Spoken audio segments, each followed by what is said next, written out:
नमस्कार मित्रों, आज हम चर्चा करते हैं ग्रहों के बारे में। पहले मैंने ज्योतिषवाद के बारे में चर्चा की। आज 21वीं सदी में भी ज्योतिष को लेकर जो भ्रांतियां हैं उनके बारे में चर्चा की। आज हम बात करें ग्रह क्या है। ये सभी जानते हैं और सभी ने साइंस में पढ़ा है कि ग्रह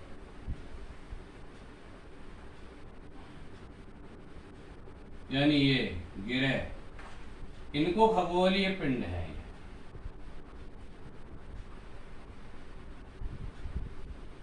खगोलीय पिंड,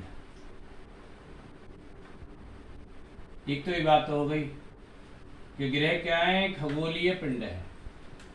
दूसरा ये है कि वह खगोलीय पिंड जो सूर्य के चारों ओर चक्कर लगाते हैं ग्रह कहलाते हैं। तो ग्रह क्या हुए? वह खगोलीय पिंड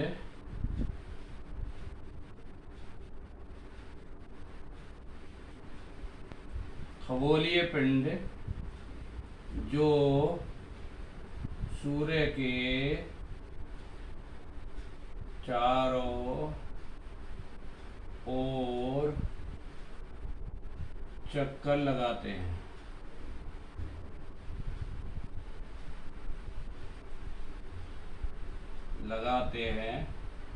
ग्रह कहलाते हैं।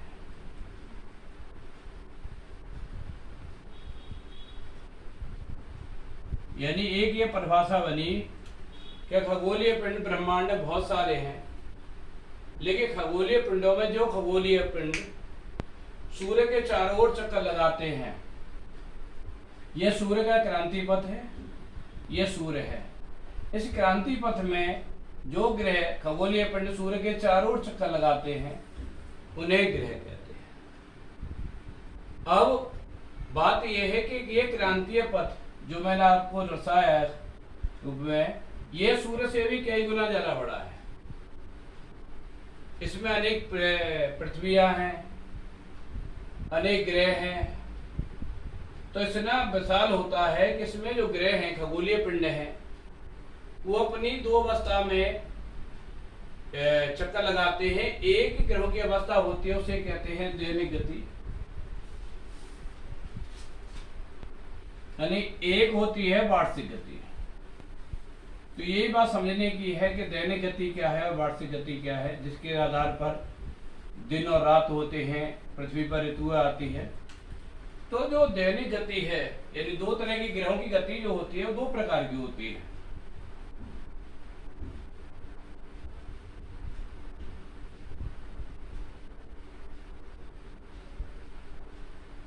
तो ये गतियां दो प्रकार की होती हैं। नंबर एक होती है दैनिक गति, यानी डेली जो गति करते हैं, दैनिक गति। दूसरी होती है वार्षिक गति, यानी वर्ष भर में जो कितना चलते हैं, वार्षिक। ये तो दैनिक गति वो है कि 24 घंटे में सूर्य यानी जो भी ग्रह सूर्य जो ग्रह जितनी मूव करता है, जितनी दूरी चलता है, उसे दैनिक गति कहते हैं।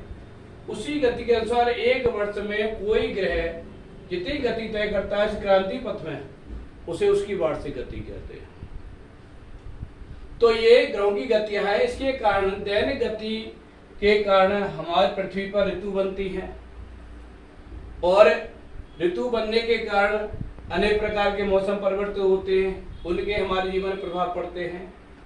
अगर देखा जाए तो 24 घंटे में पूरा ब्रह्मांड हमारे सर के ऊपर होकर गुजर जाता है।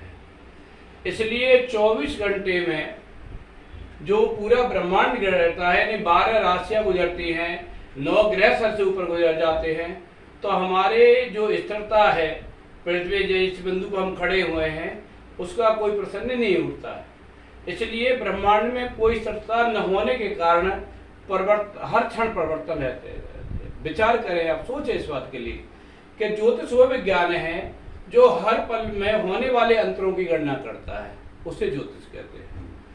तो ये जो गतियां हैं ग्रहों की, अब आप कहें ग्रह कितने हैं, तो देखिए अब तक ब्रह्मांड में कितने ग्रह हैं, ब्रह्मांड कितना बड़ा है, ये इसके बात की अब तक पुष्टि नहीं हो पाई है। लेकिन पृथ्वी के परिप्रेक्ष्य में, कि पृथ्वी भी एक ग्रह है, उसके परिप्रेक्ष्य में जो ग्रह हैं जिनका हम अध्ययन करते हैं भारतवर्ष में, वो 7 हैं। वैसे भारतीय हिंदू दर्शन वाले लोग हिंदू 9 ग्रहों की पूजा करते हैं, लेकिन वास्तव में ग्रह देखे जाए तो 7 हैं। इसमें 2 राहु और केतु क्रांति पथ पे स्थित बिंदु हैं। सूर्य से लेकर सूर्य, चंद्रमा, मंगल, बुध, बृहस्पति, शुक्र, शनि, ये 7 ग्रह हैं। और ये राहु और केतु जो है इनको ग्रह नहीं कहा गया है। और राहु केतु क्या है, जीवन में इनके प्रभाव तो बहुत अधिक होते हैं।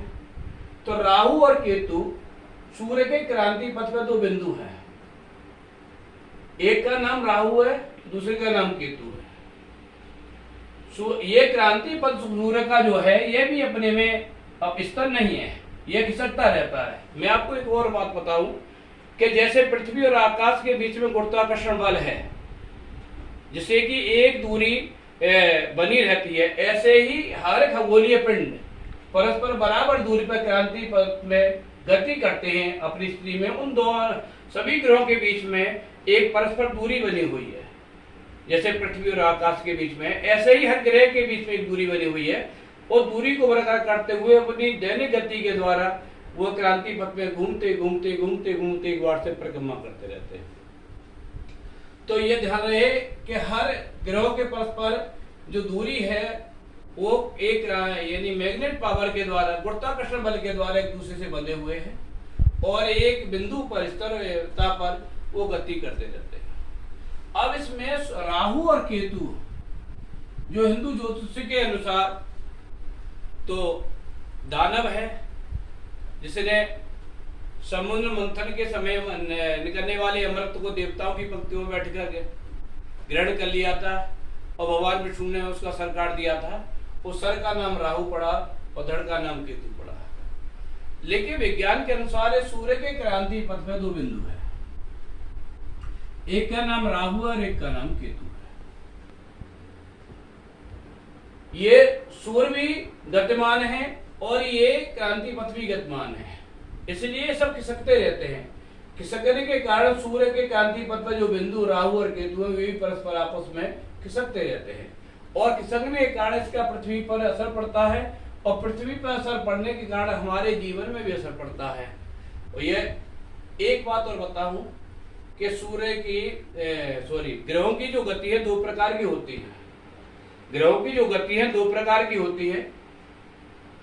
एक गति होती है ग्रहों की गति जो की बात करें,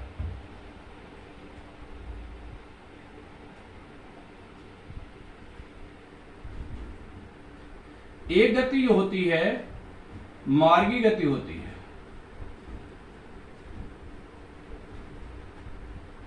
दूसरी जो गति होती है उसे वक्री गति कहते हैं। अब वक्री गति और मार्गी गति में क्या अंतर है? जब कोई ग्रह लगातार सीधे ही यानी हमें ब्रह्मांड में सीधा चलता हुआ प्रतीत हो तो उसे मार्गी गति कहते हैं।